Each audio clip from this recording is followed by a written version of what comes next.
আচ্ছা, যদি প্রশ্ন করা হয় বাংলাদেশের সবচেয়ে কঠিন পরীক্ষা কোনটা, অনেকেই হয়তো এসএসসি বা এইচএসসির কথা বলবেন, কিন্তু না, আসল চ্যালেঞ্জটা হলো বিসিএস প্রিলিমিনারি পরীক্ষা।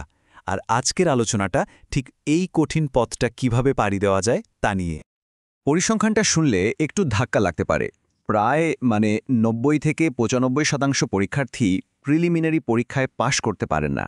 ভাবা যায় 100 জন পরীক্ষা দিলে মাত্র 5 থেকে 10 জন পরের ধাপে যাওয়ার সুযোগ পান।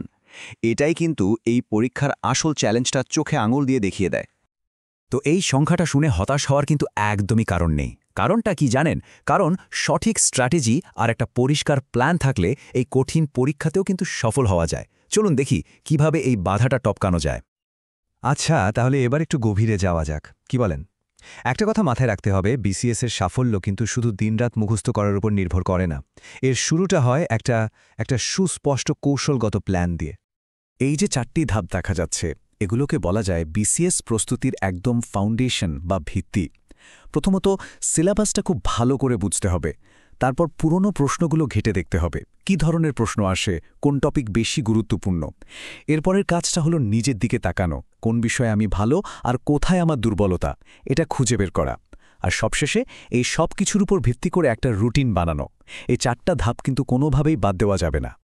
বিসিএস পরীক্ষা কিন্তু এক ধাপের কোনো দৌড় নয়, এটা একটা লম্বা জার্নি যেখানে বেশ কয়েকটা ধাপ আছে। আর প্রত্যেকটা ধাপের উদ্দেশ্যও কিন্তু আলাদা। এক একটা ধাপ দিয়ে এক এক রকম দক্ষতা যাচাই করা হয়। চলুন দেখি ধাপগুলো আসলে কি। প্রথমেই আসে প্রিলিমিনারি পরীক্ষা। এটাকে একটা ছাঁকনির মতো ভাবতে পারেন। এটা একটা 200 নম্বরের পরীক্ষা, যার মূল উদ্দেশ্যই হল বিশাল সংখ্যক প্রার্থী থেকে অল্প কয়েকজনকে পরের ধাপের জন্য বেছে নেওয়া। সোজা কথায় এখানে দেখা হয় একজন প্রার্থীর বেসিক জ্ঞানটা আছে কিনা। প্রিলিমিনারির বাধা পেরোতে পারলে সামনে আসবে 900 নম্বরের লিখিত পরীক্ষা। এখানে কিন্তু খেলাটা একটু ভিন্ন। শুধু জানলেই হবে না, যা জানা আছে তা কতটা গভীরভাবে বোঝা হয়েছে সেটা প্রমাণ করতে হবে। মানে এখানে বিশ্লেষণ করার ক্ষমতাটাই আসল। আর ফাইনাল র্যাঙ্কিংয়ে এই পরীক্ষার নম্বরই কিন্তু সবচেয়ে বড় ভূমিকা রাখে। আর একদম ফাইনাল রাউন্ড হলো 200 নম্বরের ভাইভা বা মৌখিক পরীক্ষা। এখানে শুধু জ্ঞান বা বোঝাটাই যথেষ্ট নয়। এখানে দেখা হয় প্রার্থী যা জানেন বা বোঝেন সেটা ঠিকমতো গুছিয়ে বলতে পারছেন কিনা, মানে তার কমিউনিকেশন স্কিল, পার্সোনালিটি আর একজন ক্যাডার হিসেবে সে কতটা ফিট, এই সব কিছু এখানে যাচাই করা হয়।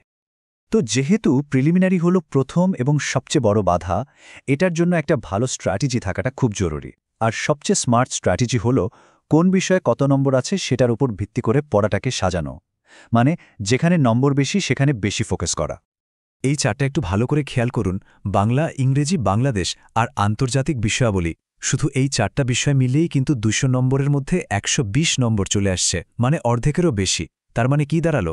এই বিষয়গুলোতে যদি ঠিকঠাক মতো ফোকাস করা যায় তাহলে কিন্তু পাশ করার সম্ভাবনা অনেকটাই বেড়ে যায়। এটাই হলো স্মার্টলি পড়ালেখা করা।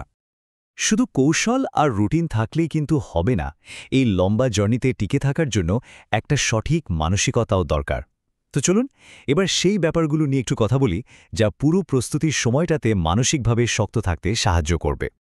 একটা কথা প্রায় শোনা যায়, শর্টকাট খোঁজা। কিন্তু বিসিএসের ক্ষেত্রে এটা একদমই ভুল পথ। এখানে সাফল্য আসে একটা পরীক্ষিত, কার্যকরী কৌশল ধরে নিয়মিত লেগে থাকার মাধ্যমে। অগভীর কোনো ট্রিক্স বা শর্টকাট দিয়ে হয়তো সাময়িক সুবিধা পাওয়া যেতে পারে, কিন্তু আসল জ্ঞানটা তৈরি হয় না। তাহলে সাফল্যের মূল মন্ত্রটা কি? খুবই সহজ, দুটো জিনিস: স্মার্ট রিভিশন আর ধারাবাহিকতা। মানে যা পড়া হচ্ছে সেটাকে নিয়মিত ঝালিয়ে নেওয়া আর প্রতিদিন নিয়ম করে পড়ার অভ্যাসটা ধরে রাখা। এই দুটো পিলার যার যত শক্ত, তার সফল হওয়ার সম্ভাবনাও তত বেশি। তো পুরো আলোচনা তো হলো, এখন প্রশ্নটা হলো এই দীর্ঘ যাত্রার জন্য প্রথম পদক্ষেপটা কি হবে?